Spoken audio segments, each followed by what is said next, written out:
말씀 우리 함께 읽으시겠습니다. 요한복음 10장 14절에서 15절 우리 한 목소리로 같이 읽으시겠습니다. 자, 시작. 나는 선한 목자라. 나는 내 양을 알고 양도 나를 아는 것이 아버지께서 나를 아시고 내가 아버지를 아는 것 같으니 나는 양을 위하여 목숨을 버리노라. 아멘. 아멘. 오늘 어버이 주일을 맞아서 목자와 양이라는 제목으로 하나님 말씀을 전하고자 합니다. 목자와 양이라는 표현은 성경 전체에 걸쳐서 하나님과 그의 백성 그리고 부모와 자녀 관계를 아름답게 나타내주는 은유라 말씀드릴 수가 있습니다. 예를 들어서 시편 23편 1절에서는 여호와는 나의 목자시니 내게 부족함이 없으리로다 노래하고 있습니다. 이 시를 쓴 다윗은 하나님께서 나의 목자가 되심으로 나는 조금도 부족함이 없는 인생을 살아가노라 고백을 합니다. 또 하나님께서 나를 안전하게 하시고 내 삶을 풍성하게 하심으로 그는 만족한다 이렇게 노래하고 있는 것입니다. 하나님께서 나의 목자가 되시고 나는 그분의 양이라는 사실을 고백하는 것이죠. 신약 성경에서도 요한복음 10장 14절 15절 오늘 우리가 읽은 이 본문에서 예수님께서는 나는 선한 목자라 말씀하시고 나는 내 양을 알고 양도 나를 안다. 그리고 아버지께서 나를 사랑하시는 것처럼 나는 목숨을 다하여 내 양을 사랑하노라 이렇게 말씀하십니다. 이처럼 우리는 성부 하나님과 성자 하나님의 목자적 사랑을 받은 사람이죠. 그리고 우리가 앞서 부모는 그 사랑을 받아서 자녀를 목자의 마음으로 사랑하고 자녀는 부모를 목자로 여겨서 그 인도를 따르는 삶, 이것이 하나님께서 우리에게 기대하시는 삶의 모습이라는 것입니다. 부모는 자녀가 하나님의 선물임을 꼭 명심하시기를 바랍니다. 시편 127편 3절 말씀처럼 자식은 주님께서 주신 선물이라는 것입니다. 그러므로 자녀는 부모의 소유물이 아닙니다. 하나님이 내려주신 하늘의 선물입니다. 그러니까 자녀에게 무관심하거나 무책임하게 대해서도 안 되고 부모의 이기심과 욕심에 따라서 자녀를 억압하거나 학대해서도 안 되는 것입니다. 오직 선물을 주신 하나님의 뜻을 깊이 새기면서 하나님의 뜻에 합당하게 자녀를 보호하고 양육해서 하나님께 되돌려 드리는 것이 부모의 책임인 것입니다. 그 부모의 책임을 생각하면서 부모가 가정의 목자로서 양인 자녀를 어떻게 양육할 것인지 생각해 보려고 합니다. 조금 전에 말씀드린 시편 23편 목자의 노래, 이 말씀을 중심으로 부모로서의 그런 양육에 대해서 생각해 보려고 하는데요. 먼저 2절 말씀 보시게 되면요, 시편 23편 2절에서 그가 나를 푸른 풀밭에 누이시고 쉴만한 물가로 인도하시는도다 노래하고 있습니다. 근데 이것은 인도하다라는 이 단어는요, 나할이라는 단어인데 이 단어는 앞에서 이끈다라는 뜻을 가지고 있습니다. 일반적으로 소를 이끌 때는 뒤에서 이끌지 않습니까? 하지만 양을 이끌 때는 주로 양의 앞에서 인도하는 것이 목자의 역할이죠. 목자는 양떼 앞에서 양떼가 나아갈 방향을 이끌어 가는 것입니다. 그래서 쉴만한 물가로 푸른 풀이 있는 초장으로 시원한 그늘이 있는 나무 밑으로 인도하는 것이죠.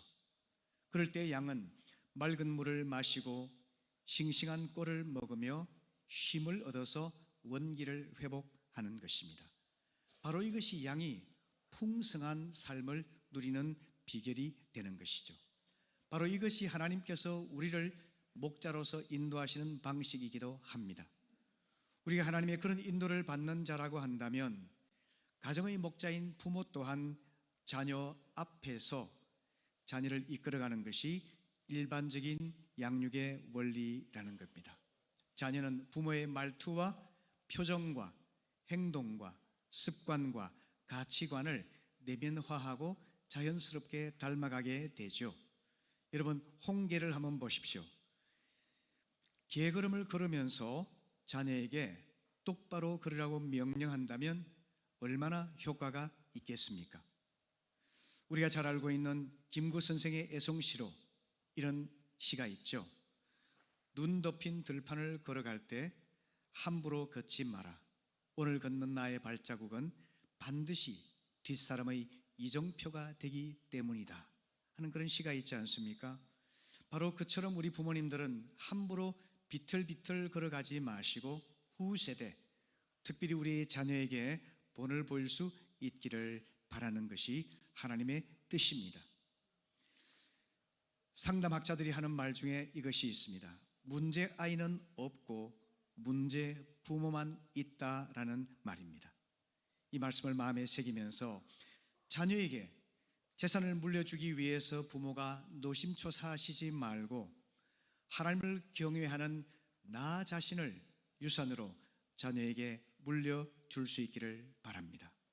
가정목자 되신 부모 여러분, 자녀를 향해서 이렇게 말할 수 있기를 바랍니다. 내가 주님을 본받는 자 된 것처럼 너희는 나를 본받는 자 되기를 원하노라.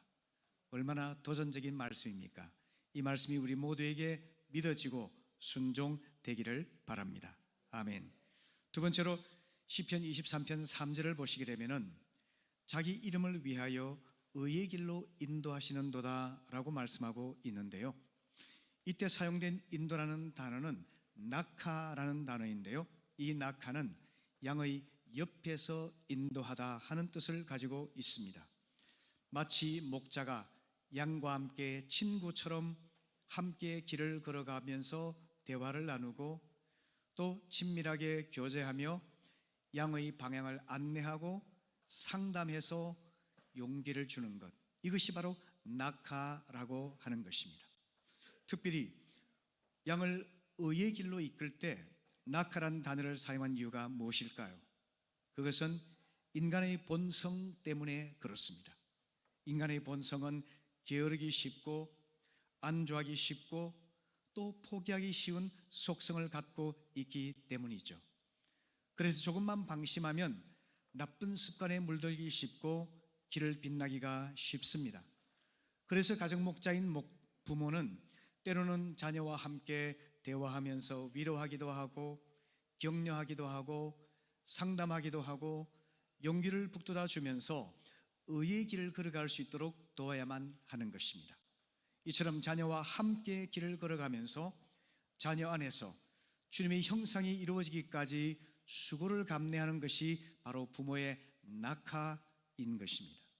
세 번째는 나하그가 있는데요, 4절 말씀 보시게 되면은 내가 사망의 음침한 골짜기를 다닐지라도 해를 두려워하지 않을 것은 주의 지팡이와 막대기가 나를 안위하시나이다 말합니다. 이때 안위하다는 단어가 바로 나하그인데요, 나하그는 양의 뒤에서 라는 뜻을 가지고 있는 단어입니다.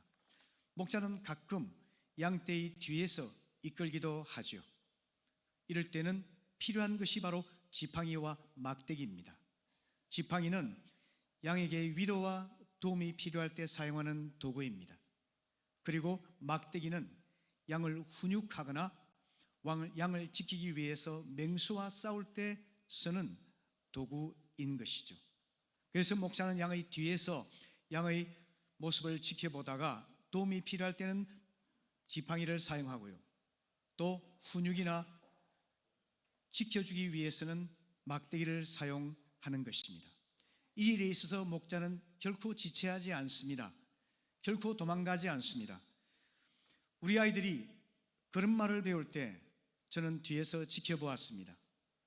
조금 더 커서 자전거 탈 때 저는 그 모습도 지켜보았습니다. 뒤에서 살펴보다가 넘어지거나 또 어려움을 만날 때는 제가 쏜살같이 달려가서 도와주었던 기억이 있습니다. 또 우리 아이들이 집 앞 잔디밭에서 신나게 놀고 저는 의자에 앉아서 책을 읽곤 했었는데요. 책을 읽으면서도 저는 한순간도 아이들에게서 눈을 떼지 않았습니다. 위험한 상황이 오면 언제나 아이들을 돕고 보호하기 위해서였죠. 이것이 바로 나하그라고 하는 것입니다. 그처럼 때로 양에게도 위험이 닥칠 수가 있는데요. 낭떠러지를 만날 수도 있습니다. 또 폭풍과 몰려올 수도 있습니다. 맹수를 만날 수도 있습니다. 이럴 때는 혹독하게 몰아붙이기도 하고 또 강하게 훈육하기도 하고 지팡이나 막대기로 혼을 내어서라도 안전하게 인도할 책임이 부모에게 있는 것이죠. 이처럼 부모가 책망이나 훈계나 사랑의 매를 대는 것, 이것이 바로 나하그와 같아 말씀드릴 수가 있습니다. 무엇으로 그렇게 해야 될까요? 잠언 22장 6절의 말씀은 마땅히 행할 길을 아이에게 가르치라, 그러면 늙어도 떠나지 아니하리라 말씀하고 있죠. 그리고 에베소 6장 4절 말씀 보게 되면은 자녀를 노엽게 하지 말고 주님의 교훈과 훈계로 양육하라고 말씀하고 있지 않습니까? 바로 이것이 나하그입니다. 부모의 감정이나 욕심에 따라서가 아니라 하나님 말씀에 따라서 의의 길로 인도해 주는 것, 이것이 부모의 나하그 리더십인 것입니다. 이번 주 큐티인 본문 말씀 중에서 호세아 11장 말씀이 있었는데요. 그 본문은 하나님과 우리와의 관계를 부모와 자녀의 관계로 은유를 했습니다. 이스라엘을 아들로 삼으신 여호와께서는 그를 사랑해서 애굽에서 불러내셨습니다. 걸음마를 가르쳤습니다. 두 팔로 안아서 키웠습니다. 아플 때는 위로하고 또 고쳐주었습니다. 하지만 그 사랑을 알지 못한 이스라엘은 점점 하나님을 멀리하고 거부했고 바알이라는 우상 숭배에 빠져들어갔죠. 하나님께서는 돌아오기 싫어하는 이스라엘을 아수르의 침략에 내어주셨고, 그리고 아수르는 칼로 그들의 성읍을 치고 백성들을 죽이고 그리고 성을 파괴하고 땅을 황폐화시키고 말았습니다. 이런 비극 속에서도 이스라엘은 여호와께 돌아오지 아니하고 끝끝내 멀리 물러가고 말았습니다. 하나님께서는 이처럼 고집스럽게 반역하는 이스라엘에게 실망과 분노를 느꼈지만 이렇게 다짐하셨습니다. 그럼에도 불구하고 내 자녀를 포기할 수 없노라, 이렇게 말이죠. 무엇 때문이었을까요? 바로 사랑 때문이었습니다. 그래서 하나님께서는 그들을 향해서 애타게 호소하시는데요. 그 내용이 호세아 11장 8절부터 9절까지입니다. 우리 같이 읽어보실까요? 시작. 에브라임아, 내가 어찌 너를 버리겠느냐? 이스라엘아, 내가 어찌 너를 원수의 손에 넘기겠느냐? 내가 어찌 너를 아드마처럼 버리며 내가 어찌 너를 스보임처럼 만들겠느냐? 너를 버리려고 하여도 나의 마음이 허락하지 않는구나. 너를 불쌍히 여기는 애정이 나의 속에서 불길처럼 강하게 치솟아오르는구나. 아무리 화가 나도 화나는 대로 할 수 없구나. 내가 다시는 에브라임을 멸망시키지 않겠다. 나는 하나님이요 사람이 아니다. 나는 너희 가운데 있는 거룩한 하나님이다. 나는 너희를 위협하러 온 것이 아니다. 아멘. 아멘. 아멘. 이것은 하나님께서 그 자녀를 향하신 포기할 수 없는 사랑, 수모와 멸시를 견디는 사랑, 그리고 끊을 수 없는 사랑을 보여주는 장면이죠. 특별히 하나님께서는 아드마와 스보임처럼 너를 버릴 수가 없다라고 말씀하시는데요. 지도를 보시게 되면은 아드마와 스보임은 소돔 고모라 땅이 멸망할 때 그 옆에서 함께 멸망했던 작은 도시입니다. 그처럼 멸망하는 것 하듯이 내가 내 백성을, 나의 자녀를 멸망하도록 내버려 둘 수가 없다, 이렇게 말씀하시는 거죠. 이것이 뭘까요? 오늘 우리가 읽었던 본문 요한복음 10장 15절에서 나는 양을 위하여 목숨을 버리노라 하신 주님의 사랑이죠. 자녀를 포기하지 않는 사랑,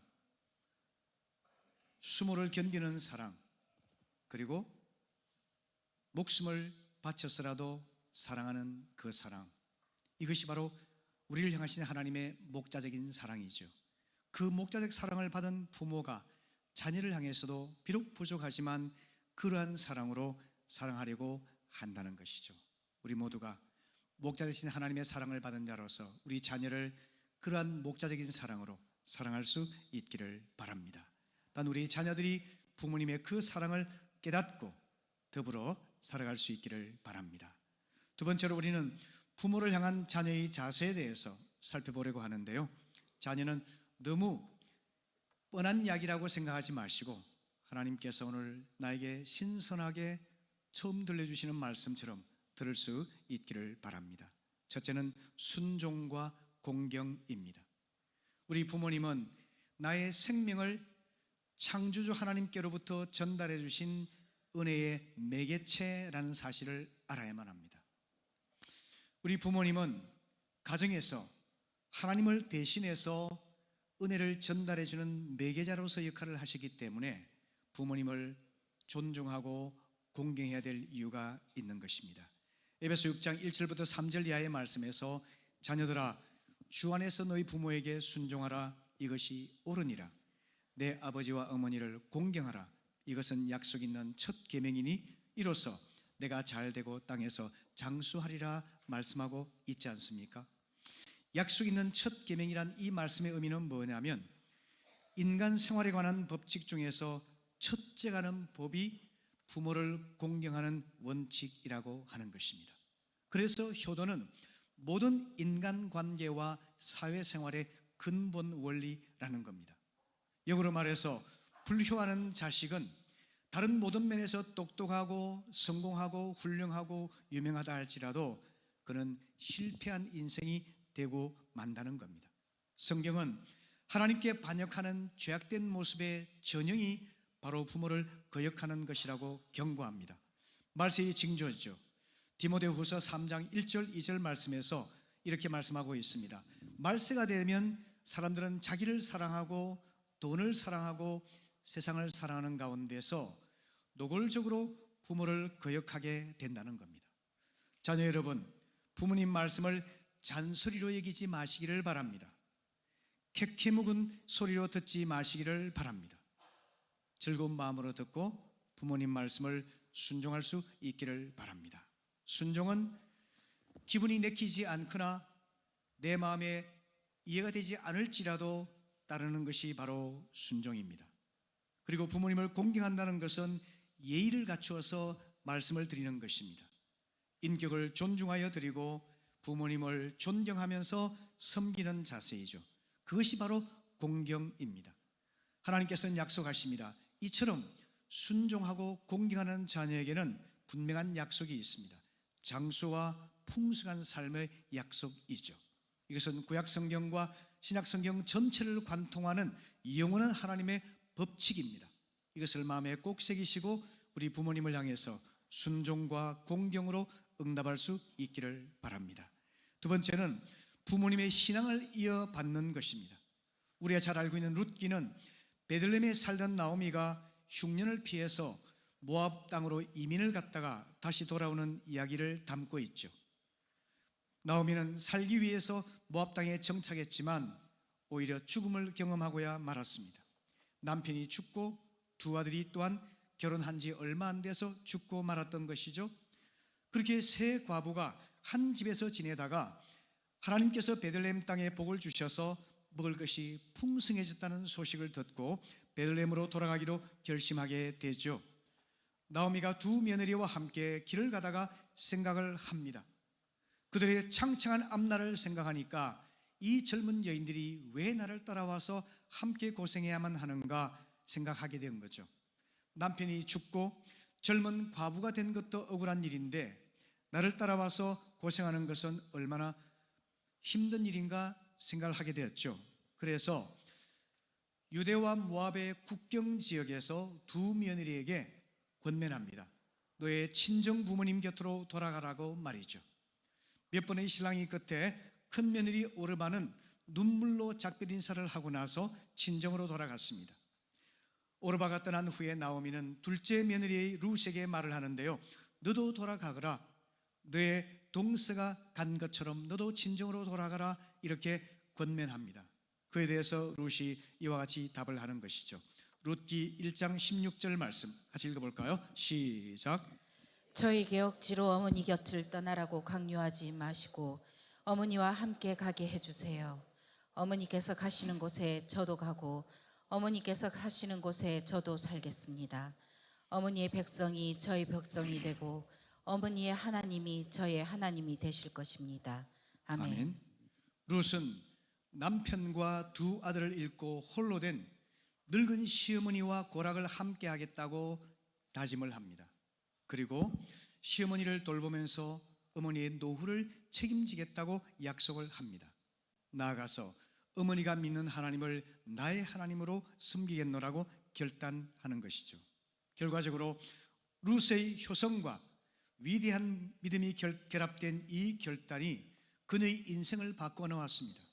하나님께서는 모압 족속을 저주하셔서 그 백성들 중에는 한 사람도 여호와의 백성이 될 수 없다고 말씀하셨지만 그 저주받은 모압 백성이었던 룻이 이스라엘 백성으로 복을 얻게 되었죠. 뿐만 아니라 이 룻은 이스라엘 왕들의 모델인 다윗의 할머니가 되었습니다. 그리고 다윗의 가문을 통해서 예수 그리스도가 탄생하게 된 것이죠. 결과적으로 그녀는 예수 그리스도의 육신적인 조상이 되는 크나큰 복을 받게 되었죠. 여러분, 비록 내가 믿음이 약하여 신앙적으로 의심이 들고 또 실수하고 죄를 범하여 곁길을 간다 할지라도 어머니의 하나님이 나의 하나님이 되시기를 원합니다. 이런 고백을 하고 믿음으로 나아간다면 이것이 최고의 효성일 뿐만 아니라 최고의 믿음이 될 수 있음을 깨닫게 되기를 바랍니다. 젊은이 여러분, 나의 감정이나 생각을 넘어서서 부모님이 믿고 계신 하나님을 나도 믿겠노라고 다짐을 해보는 겁니다. 비록 이해가 되지 않아도, 비록 경험하지 못했을지라도, 비록 마음에 공감이 되지 않을지라도 어머님의 하나님이 나의 하나님이 되시기 원합니다 라고 믿음으로 결단하고 나아가면 믿어지고 깨달아지고 경험하게 되고 하나님의 은혜를 누릴 수 있게 되는 것입니다. 그런 복이 우리 모든 자녀에게 있게 되기를 축복합니다. 아멘. 마지막으로 부모님의 연약함을 용납하는 것이 자녀의 도리입니다. 창세기 9장 20절 이하의 말씀 보게 되면 노아가 농사를 짓고 그리고는 포도주를 마시고 취해서 장막 안에서 벌거벗은 채로 잠이 빠졌습니다. 그의 아들 함이 아버지 하체를 보고 밖으로 나가서 그의 두 형제에게 알리면서 아버지를 비난했습니다. 조롱했습니다. 그리고 셈과 야벳은 옷을 가져다가 자기들의 아버지를 하체를 덮어드리고 얼굴을 돌이켜서 하체를 보지 않고 아버지의 허물을 감싸 주었습니다. 우리가 아는 대로 이 노아는 당대의 의인이었죠. 경건한 사람이었습니다. 사람들 보기에는 완전한 사람이었죠. 하지만 그도 연약하여 실수했습니다. 모든 인간은 연약한 자입니다. 완전한 자는 한 사람도 없습니다. 그처럼 우리가 이 사실을 분명히 깨닫게 된다면 부모를 공경하는 또 다른 원리를 발견하게 되는데요.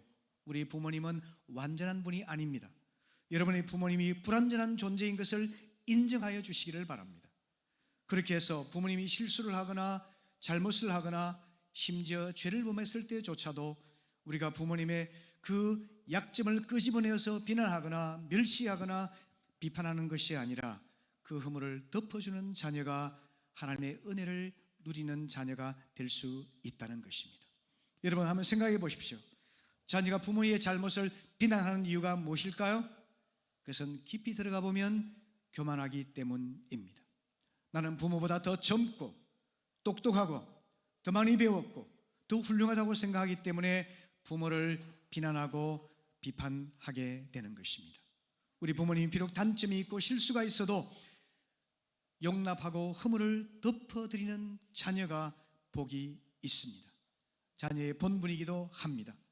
완전한 사람이 없는 것처럼 완전한 부모가 없다는 사실을 인정하고 부모님의 연약한 점을 보완해드리고 허물을 덮어드리며 우리 부모님을 존중하게 될 때 가정의 복이 하나님께로부터 임하게 되는 것입니다. 특별히 자녀 여러분, 여러분 부모님 중에서 술 문제가 있는 분이 있습니까? 도박 등으로 돈을 낭비한 분이 있습니까? 중독의 문제로 고통당하는 분들이 있습니까? 돈을 잘 벌지 못해서 늘 가난하게 살았던 그런 기억이 있습니까? 배움이 부족하거나 또는 신체 장애가 있는 분이 있습니까? 분노를 조절하지 못해서 감정을 폭발시키는 인격적인 결함이 있습니까? 심지어 폭력을 행사하는 분이 있습니까? 그렇다 할지라도 나의 생명을 이 땅에 보내주신 하나님의 창조의 매개체가 우리의 부모님 것을 깨닫게 되기를 바랍니다. 그 사실을 인정하고 감사하면서 믿음으로 우리가 부모님을 공경하고 순종하게 될 때 그 복을 모든 자녀들이 누리게 되는 것입니다. 이 사실을 꼭 기억하고 오늘 예배를 통해서 우리 모든 부모님들은 목자의 마음으로 자녀를 사랑하게 하시고 우리 자녀들은 부모님을 공경하며 부모님의 신앙을 이어가며 부모님의 허물을 덮어드리는 귀한 자녀로 성장할 수 있기를 바랍니다.